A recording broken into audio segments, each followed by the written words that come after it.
Let's dive into the discussions shaping the nation. Children are starving. Basic pain-killing medicine cannot be accessed. Hospitals are being bombed. And the scale of death and destruction in Gaza is almost unimaginable, certainly unconscionable. Famine is a real risk for many Gazans. Children are even dying as we speak. We cannot and we will not stand idly by and let this happen. Your words, Taoiseach. But standing by is exactly what you are doing in relation to the thousands of tons of weaponry flown through Irish airspace, sovereign airspace, since October 2023 to the Israeli military.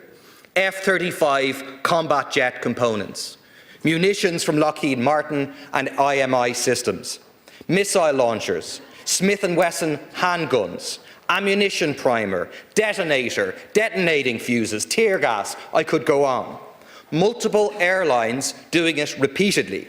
Lufthansa, Delta Airlines, FedEx, Challenge, Silkway Airlines, El Al. They're flown without permission from the Irish state. It's a criminal offence which carries a 3-year prison sentence for the owner or hirer of the aircraft. But you're not just turning a blind eye to it, you're gaslighting us about it. You told the Dáil last June that no Irish sovereign airspace is being used to transport weapons to the conflict in the Middle East.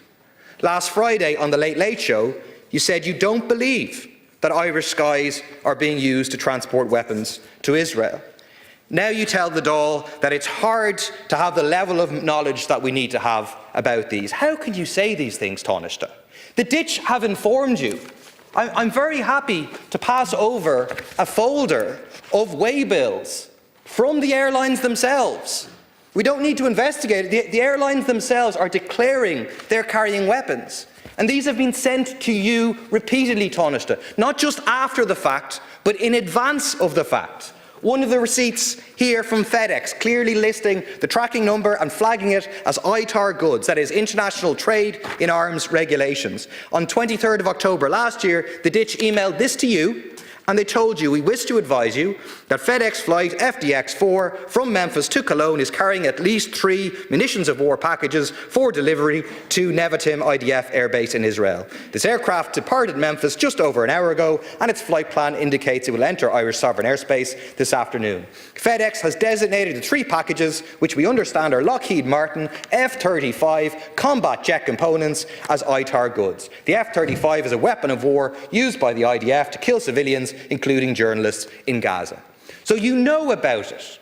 You know about it. Why do you say you don't believe it's happening? Are you claiming you haven't received this evidence?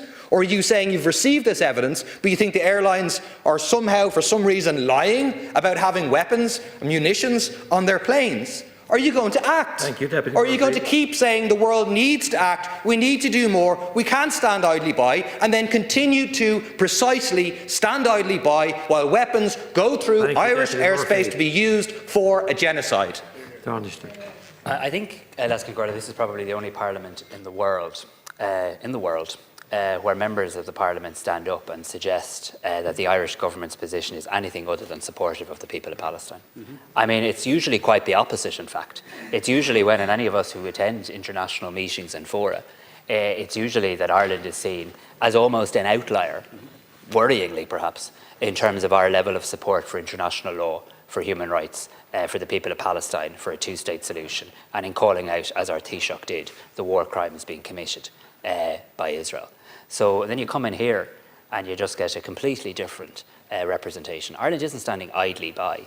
And you quoted my words, I think, of this Tuesday.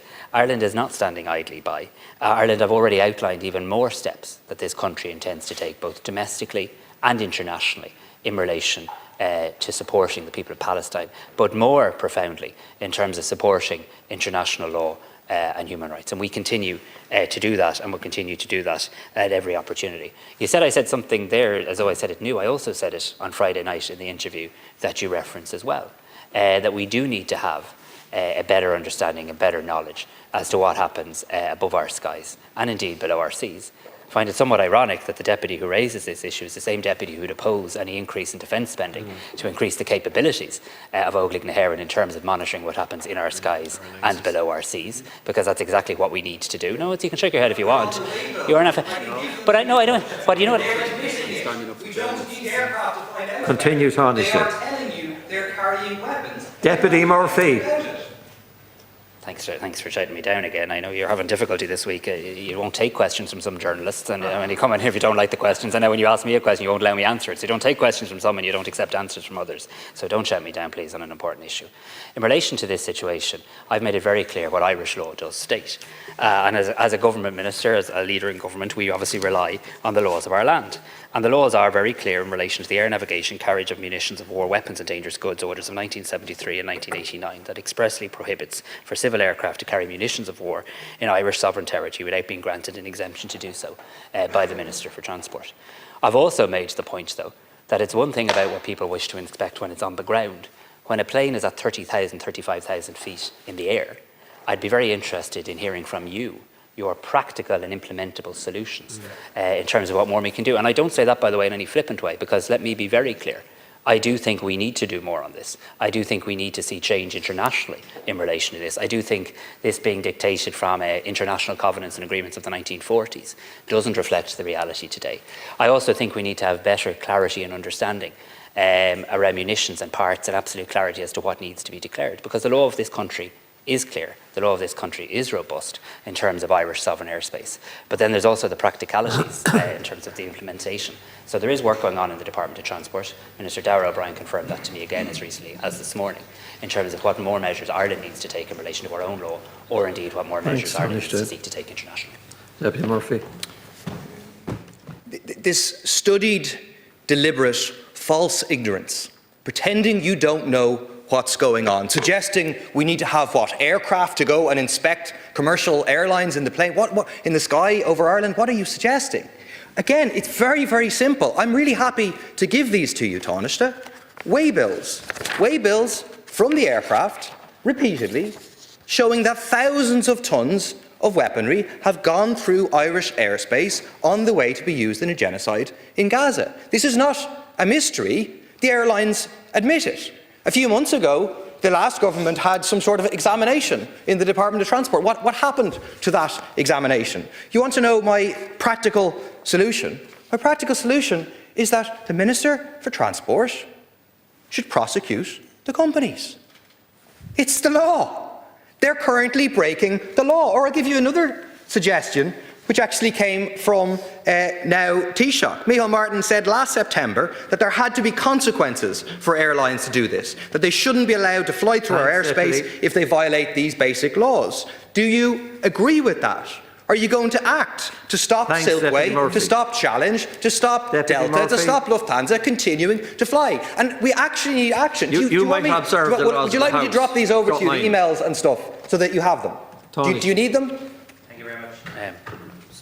Do you need? I'll wait till you finish. Thank you for. Oh, he's coming over to me. Thank you so much. Thank you very much.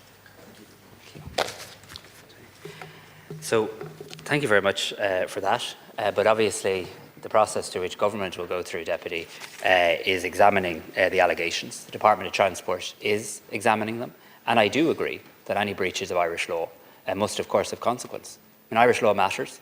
I'm very clear in relation to that, as is the Taoiseach, as is the Minister for Transport. And if there have been breaches of Irish sovereign law, decisions will need to be taken on the next steps, based on evidence, based on clear and robust evidence. I think we also need to be clear here, and this is the point I was trying to make, that if existing legislation doesn't provide for the implementation of a system of routine and random inspections, and rather it requires that there first be an appearance of intention or likelihood for a civil aircraft to depart from a point in the state in a manner that would contravene the legislation, for example, carrying munitions. I think it is a legitimate question for government to now consider whether we need to amend our own domestic legislation and whether more needs to happen internationally. So I'm very clear, any breaches of Irish law, it cannot be consequence-free. I agree with you in relation to that. The Department of Transport will carry out and is carrying out a robust examination of all of these matters, and then will advise government on what next steps are required. Like, share, and subscribe, and let us know your thoughts in the comments. We'd love to hear from you.